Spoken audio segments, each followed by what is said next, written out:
It is another edition of the On the Mic podcast. And as we just said off air, it's been a while. So he is still, without a doubt, my favorite person to talk to, especially in the fight game. My favorite person probably in general to talk to. You can hear him on Sirius XM. You can catch him on ESPN. He is the one and only Dean Thomas. Sir, welcome back. Man, it is good to be back. It is good to see you. It's been too long. We gotta stay fresh. We do have to stay fresh. Like I was shocked a few weeks ago because obviously I normally keep tabs on you. I'm like, look at Coach with Sean Brady and getting back in the winner's circle for Sean Brady. So you're obviously doing a lot of big things, and we're gonna wrap up the 2023 year here with the UFC this weekend. We'll talk about the card, but just overall, how are things been with you? Everything's good, man. I'm still working. I'm getting this year finished. It's been a great year for me. Just excited to get next year started. I'm not that type of guy who goes, "Oh man, 2024 is going to be my year," but it's a good barometer to say to reset. So, um, again, man, I'm 2024 is going to be my year, but I'm not the type to say that. Well, I don't know how much more you're looking to add to everything that you do. I mean, you're finding success everywhere you go, and it's one of the things I respect about you the most is you have your hands dipped in a lot of different things, and you're coming out with gold on each side. So, props to you on that. Can we get Kelly Murphy to stop posting clips of you trying to make fun of you? Oh, she, I, that's the thing, man. As soon I do one thing wrong, one thing, and she's like, "That's going up." And you last week with Song Yadong, like I Yeah, don't get it. Like now I just see, oh, Kelly posted on Instagram. It's probably Coach. yeah. I mean, she makes me feel like Joe Biden, right? Like every day, like when you see a Joe Biden clip, it's him saying something stupid. That's what I feel like.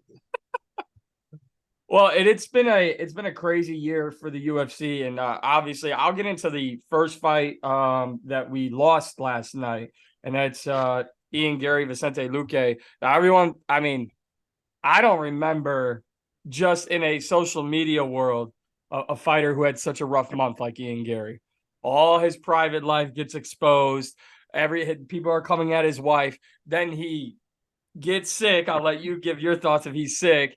And then he can't respond in media day. He's not going to be able to respond inside the cage. Is this one of the rough goes you've seen for a fighter in quite some time? Yeah, I mean, it's as bad.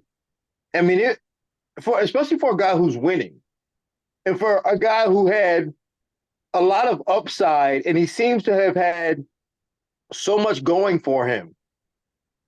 Like he was only getting better in fights. He's Irish.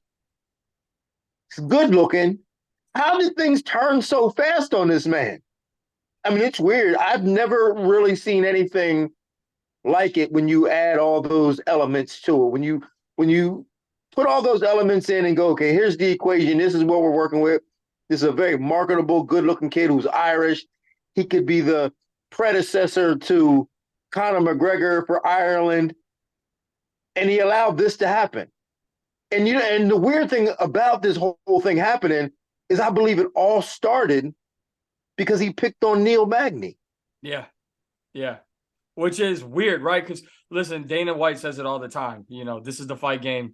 I've heard worse. I've seen worse. Things happen you guys don't even know about in the media. Fighters are always gonna, they're not the highest of class athletes that are shaking hands, you know what I mean, after every single fight. There are some, obviously, but that when you open a can of worms on one side, it will come back and get you somehow, some way. Whether in the cage or outside the cage. But that's kind of telling, actually. I'll tell you the truth. It's telling that people got behind Neil Magny. And that's not something that I would have expected. If you told me that years ago that people were going to get behind Neil Magny for something, I wouldn't have believed it. But the fact that Neil Magny is that guy, right? He's the guy who's been around for quite some time. He's done so much. I mean, he's broken the record for most fights in welterweight history. And you look at Neil Magny and you go, okay, I mean, he's an average dude, but people got behind him because he's like very relatable. He's not the greatest fighter, but he's always out there. And then people got behind him and just turned on Ian Gary.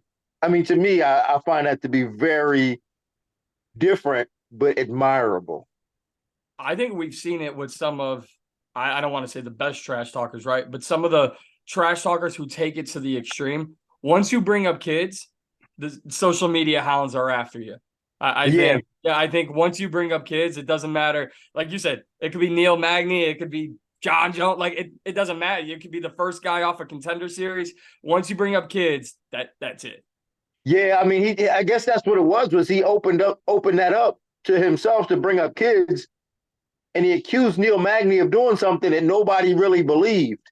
Right. They're like, that's Neil Magny, man. Come on, man. We know that's not true. And they just totally flipped on my man and didn't give him the benefit of the doubt on any of the accusations that he's been accused of. And this has been a rough, rough month for him. And I almost kind of feel bad for him. Do you believe he truly is sick, or do you think they're like, I mean, if Dana came out and did the video right, either he is truly sick and Dana knows that for real, like he visited him and talked to him when my man was on his deathbed. Otherwise, Dana would be like, man, you better get your ass out there and fight. Or the UFC is behind this because like it was so bad, like that they can't trust bringing him out. yeah, yeah. So how does a guy like Ian Gary turn it around going into next year? Is it because in a weird way, right? Not exactly the same, but a guy who will also be on the card, Paddy Pimblett, like everything he said was gold to everyone's ears. Then he has the questionable decision against Jared Gordon, which I still think Gordon won. And it's like, then we didn't hear from Paddy, and then he had surgery. And now it's like, okay, he took some time away. He can come back now. And, the Bloodhounds are kind of sitting back right now. But, I mean, still, there's plenty of people talking about him. Do you think Ian Gary's going to have to take off some time going into next year? He's for sure going to have to take some time off, and that could be the reason why he's out of this fight. The UFC was like, listen, man, we need you to take some. They probably gave Luque his money and win show money and win money and said, listen, we need you to sit out, and then we're going to let this thing blow over. When people start forgetting about it, somebody else will be in trouble. Then we'll bring you back. I mean, because the same thing happened with Colby as well. If you think about it, like Colby, he was hot for a while. He's been off for 16 months. His last fight was against Masvidal. And then he had that whole the whole incident with Masvidal at the steakhouse, press charges. And pressing charges in this game is not what you want to do. Like as a fighter, like you can accuse Masvidal and say what you want about him, but pressing charges was the worst offense, to MMA fans. And so what did he have to do? He had to sit out for a while. Now he comes back, kind of forgot about it.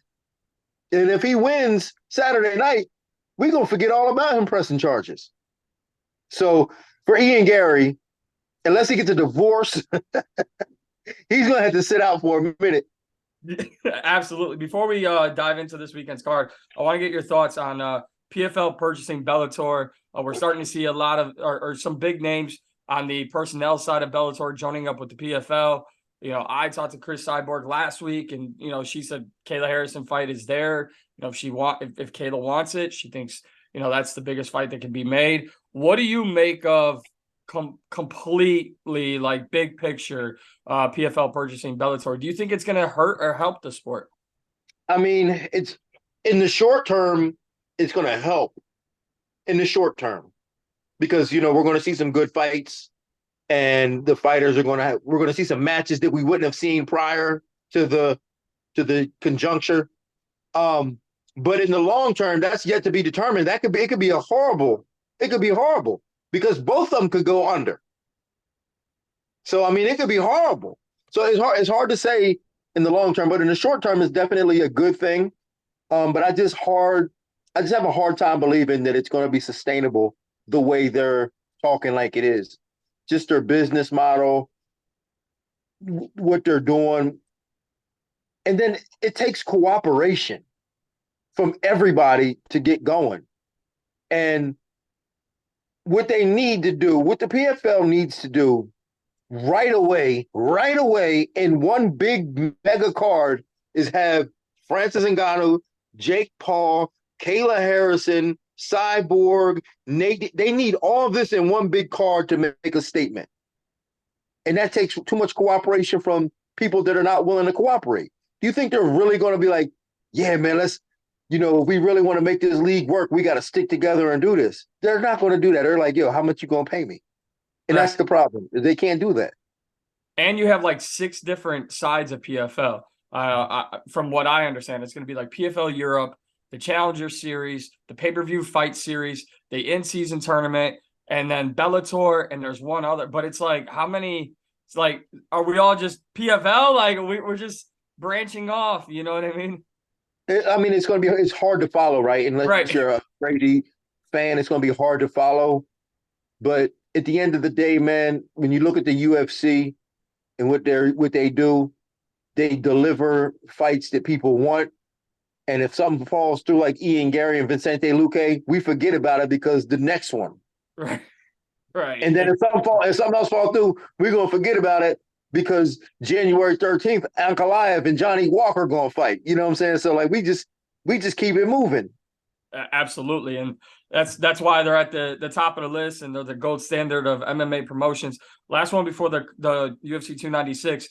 What happened to Jake Paul? I mean, I get it. Now he's fighting a boxer, right? But it's like you just mentioned him with the PFL. Obviously, he said, things with Nate Diaz could happen next year. But his boxing career I mean, he's just here now. Well, the problem is everybody talks about Dana White and the UFC like it's easy to criticize from the outside because you're compared to UFC to other sports. You go, these guys make money, blah blah blah blah blah blah blah. So Jake Paul on the outside did all this talking about what he was going to do and how he was going to change the game and everything else, and he put his hat out in the pot, right? He put his hand in there, right? So he's trying it, but now look, you know what I'm saying? He's fighting some guy that no one knows about. And I didn't even know it was this weekend. I just found out yesterday that he was fighting. I was like, Tomorrow. word? Yeah. So the reality is that this game is different from what you think it is. And the only way to know what it's like is to be in it. And I'm sure that at the end of all this, Jake Paul's gonna be like, what the hell was I doing trying to get into this, thinking this was gonna be a good idea?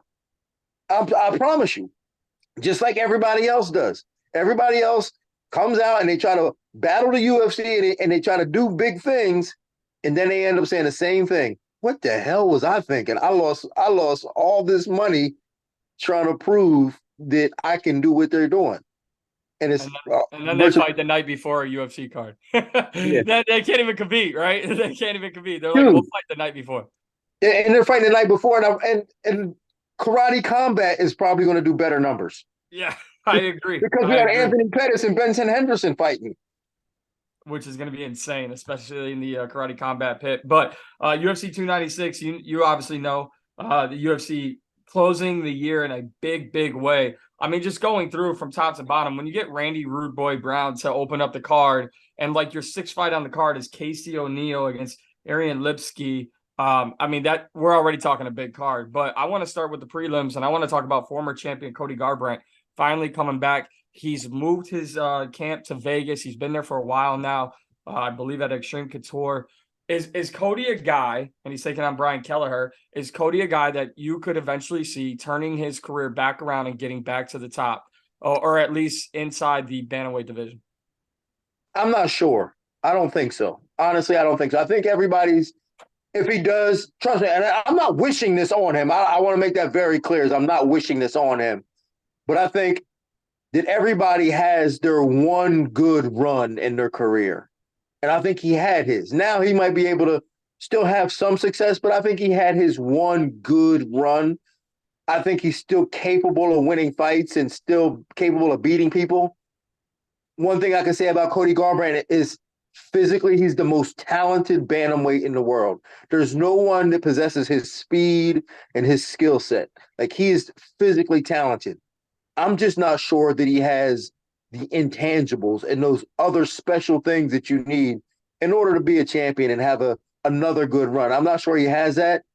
and I'm pretty sure he does not have the chin for it. So like that's the other big thing. So I think this is going to be an easy fight for him. Brian Kelleher should be an easy fight for him. I think he smokes Kelleher. But after that, when the talent level gets a little bit higher for him, I think he's going to run into some problems. Where do you think his downfall was? You talked about the intangibles, right? But I've always said, as a huge Cody Garbrandt fan, when he got into those wars where he was getting his chin rocked, it's like he always reminded me of like the guy in high school that you would throw down with in the hallway, and you would rock him, and then his head would be spinning, and he's like, no, like I gotta hit you harder than you hit me. And he'd be already concussed, and he'd try to throw back harder, and it would just leave him vulnerable to a knockout. I've always felt like that was like I don't want to disrespect him, say the fight IQ wasn't there, but it just became, I'm gonna hit you harder than you're gonna hit me. Yeah, I mean that's ego, and that's probably what it is. I mean, these a lot of fighters have ego. I mean, you got to have some type of ego in order to be successful in this game. Any sport of, especially that you're playing by yourself, you have to have an ego. But I think the ego superseded everything else. And I believe he has a decent fight IQ. I think that all those things are there. It's just his ego got in the way. And and it's easy for that to happen, especially when you're fighting guys who you have bad blood with. It's easy because you want to, no, blah, blah, blah, blah. So, and I think that's what happened. You're right. I mean, and that's the easy out on this is to go to where everybody says, oh, you know, his fight IQ, whatever. But at the end of the day, his ego got in the way and kind of ruined his career. Well, let's see if he gets back on the winning stride. I know you said you believe he does. Irene Aldana, Carol Rosa's up, but then we have Josh Emmett and Bryce Mitchell in the featured prelim. Bryce Mitchell just probably building a barn, got the call, and he's taking on Josh Emmett. I really do feel like we're going to find out where both of these guys are in the featherweight division after this fight. How do you see this one playing out? You know, Bryce Mitchell was exposed a bit, and I don't mean skill wise with Ilya Taporia, but I mean because he's a great fighter, and I'm sure he was sick that night. I believe it. I mean, I've spoken to his people, and they probably said he shouldn't have fought, but just the way he went out in terms of mentally, you know, I feel like he was exposed a bit in a way that Josh Emmett is not. Because when Josh Emmett in his last couple outings, I mean, he was taking beatings and like coming back. Like it didn't bother him. And I don't think that Bryce Mitchell has that ability. Um, Bryce Mitchell is a great fighter, very tricky to deal with. He's a better striker, like a more effective striker than people give him credit for. He's long, he judges distance well, and he mixes his takedowns in with it great. I mean, he was able to get Ige down at will. He was able to get Barbosa down at will, but I don't think he's going to be able to get Josh Emmett down as easy. And if he can't get Josh Emmett down on his back, or at least to his butt, he's going to have a lot of problems. And I think that's probably what's going to happen. I don't stylistically, I just don't like the matchup for Bryce. And then if it starts to get away from him, I just don't think he has the mentality to stay in it. I get that 100%. I'm very much looking forward to it, even though it's a fight, made on short notice. We'll look at the main card here. I'll just ask to start it off: Is this the final time we'll see Tony Ferguson inside the UFC cage? I hope so, but I hope he goes out with a win. That's the key. I hope it is the last time we see him. But I hope he wins and he turns and he just turns his gloves in after he wins. That would be ideal because the sport owes him a W. The sport owes him a W to go out on. I mean, he's done so many great things. He's beaten up so many people. For him to go out with 7 straight losses would not be justifiable. I would not like to live with that. And I'm sure he wouldn't like to live with that. So hopefully he can go out there and get a W and then just hang it up.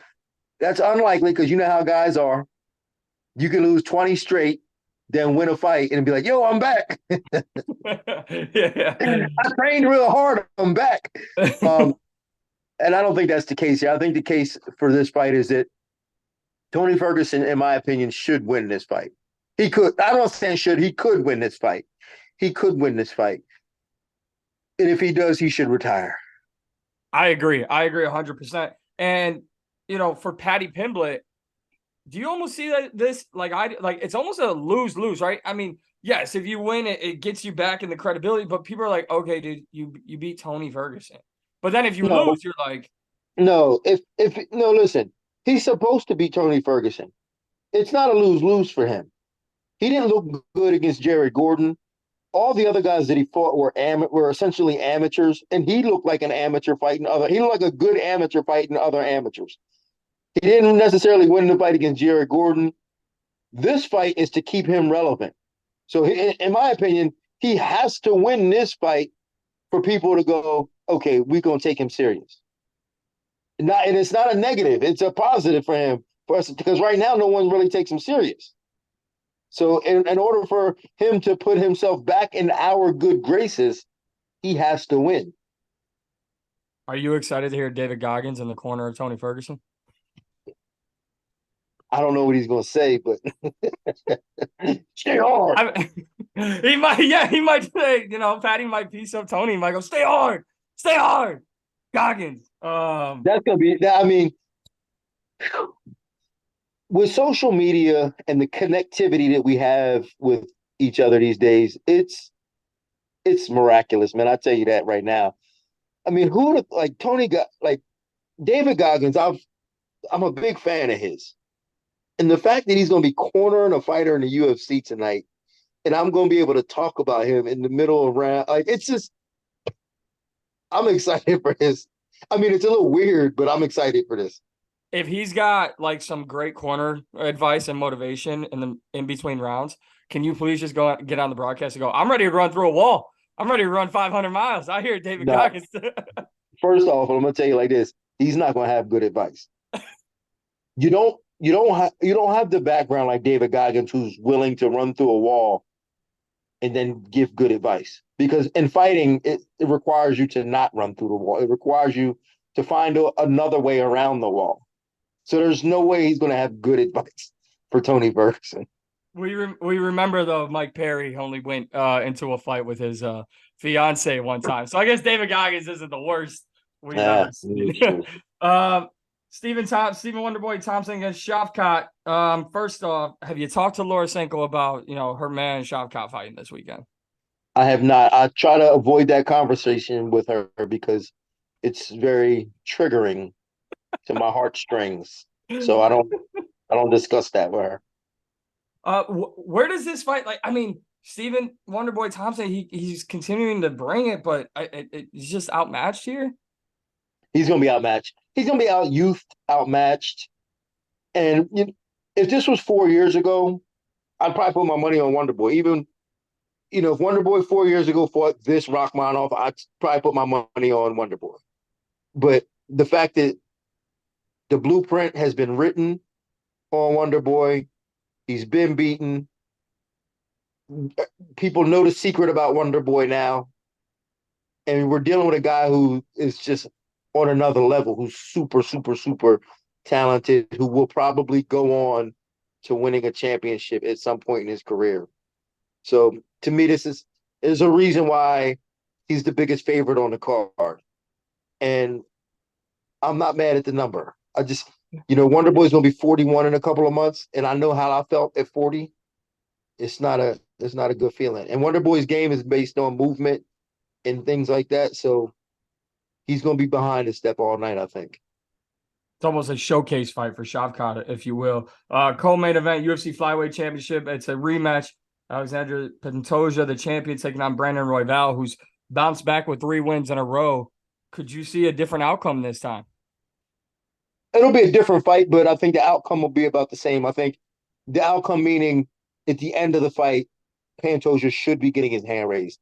I think that he is just the more experienced, the more seasoned, the more durable fighter of the two. I think Brandon Royval, he's very dangerous, but the durability of Pantoja should be able to deal with that danger factor. And I think Pantoja is the champ. And like when you're the champ, you fight like the champ. And I think Royval, he'll have some moments, but I think Pantoja's gonna, I don't know about finishing, but he should have his way. Will definitely be interesting. I can't wait for it. And I'll start off our main event talk by asking you, are you prepared for a possibility of Colby Covington being the welterweight champion of the world? I am not, man. It's This is I've always said it, man. This is an overcorrection of us having three African champs. We should have never had. I think we should have never had three African champs. And now that we did, now there's the potential to have Sean O'Malley, Sean Strickland, and Colby Covington as UFC champions. I didn't even think Amazing. about those three. That would be quite the trio. But in all seriousness, I think we're still looking, and you may say I'm absolutely crazy and wrong here. I think we're still coming into Saturday night with the public perception, in my opinion, Leon Edwards is still overlooked and underrated. I don't know what more he has to do because everyone says it, right? He got lucky with the kick against Usman in their second fight. Then he barely won in the decision, but he continues to win. So I just don't. Does he have to knock out Colby Covington and get some respect? One, I think he is going to knock out Colby, and that would give him the respect that he needs, that he deserves. I don't want to say needs, but deserves. But yeah, I think a good performance. That's the problem, is that he kind of plays with his food sometimes, and it's not what fight fans want to see with their fighters. Fight fans want to see their fighters struggle. They want to see their fighters taste their own blood. They want to see their fighters get tired and come back. They don't want to see their fighters be so much better than their opponent and then play with them. So when you look at Leon Edwards and you look at some of his performances, that's what it looked like at times. Like when you see his fight against like Nate Diaz, like he played with Nate. And while like I'm looking at this like, man, this guy is a genius. He had put on a brilliant performance. People look at that and go, man, he's boring. We don't like this guy. And like a lot of his performances have been similar to that, where he just was better than his opponent, but didn't put the effort. Because that's one thing that fight fans can relate to. They may not be able to understand what's going on in terms of technique, but what they can relate to is getting tired, violence, and effort. And if he's out there beating a guy up and he's not showing like effort, it looks like he's not doing it for the fans. So I think that's part of the reason why Leon Edwards is not a fan favorite. What is going to be the biggest thing for Edwards in this fight? Because we know about Colby's takedowns, we know about his relentless pressure, but you could tell me better than I can tell anyone else. I don't know that Colby wants to stand and trade with Leon Edwards. Well, I mean, that's the thing is like Colby's had a lot of success being able to stand and trade with guys, believe it or not, because he's good about like he'll stand and trade with you, and as soon as he think you're going to throw a hard one, he'll shoot on you. So he's really good at that. But I think Leon judging distance is going to be the big key here. I think Leon's inside game is going to be a big key here. Is that Leon has to use his elbows and knees on the inside. Everybody keeps talking about cardio and pace, but in order for Colby to have that cardio and pace, Leon's going to have to agree to that and go, all right, I'll wrestle with you. And all right, and unless Colby can force him to do that, Leon could be like, hey, listen, I'll put you in these spots and elbow you in your face. Cardio won't be an issue because you'll be cut. Cardio won't be an issue. You'll be dazed. So I think that's Leon's biggest thing here is to be able to, one, control the inside game with strikes and not wrestling. Don't wrestle with him. Just, find your spots to strike him, to keep him honest. And then two, keep him out long. I think it's going to be a hell of a main event. And so to gather a prediction from you like Leon to retain his title? Yeah, I do like Leon in this one, but the only thing that scares me about Leon is it, and I know I took a lot of slack for saying that, he was a broken man, but I still question his mentality in fights. Like because he does lose focus at times. He does act like he doesn't want to be there at times. And Colby might be one of the best guys in the UFC to be able to exploit that and use it against him. Yeah, I don't think you were wrong. And I think, obviously as legendary as that call was, right? Like listen to what DC said when he knocked out, Usman. Everyone was writing his obituary, and I think that's just the reality of what was taking place in that fight. But last one on this, I know Leon's mentioned 185. Colby said if he wins, he's not going to do it because Bilal Muhammad's a racist. Bilal Muhammad's the next title challenger, right? Like, we can just can you set the record? Yeah. Everybody knows that. Like, there's no way Bilal's not. I mean, he's weighing in tomorrow as the backup. Everybody knows that Bilal Muhammad is next in line to fight for the welterweight championship. Do you like his odds going into 2024 to be a champion? Bilal Muhammad? Yeah. If Kobe wins, I do. Very interesting. Very interesting. Coach, you're always so great with your time with me, and I really do appreciate everything. I'm sorry it took us so long to reconnect, but you're closing out 2023 with a great UFC card. I know they can hear you on SiriusXM Fight Nation. What else do you got going on? SiriusXM Fight Nation, ESPN West Palm on the UFC broadcast. You can catch me in People's Corner. I'll be with Jillian Robertson January 20th. You can catch me in Philly over at Marquez MMA if you want these hands. You can catch me at the Go Shed in Miami if you want this choke. But other than that, check me on social media, man. I'll be putting up little funny bits, man, to keep y'all entertained. And Social that media. you do, no matter So what. my social media is at Dean Thomas. Dean spelled D-I-N. Thank you so much. If we don't talk before then, have a great holiday. And looking forward to talking and doing some more podcasts with you in 2024. All right, my man. You be good, man. Thank you.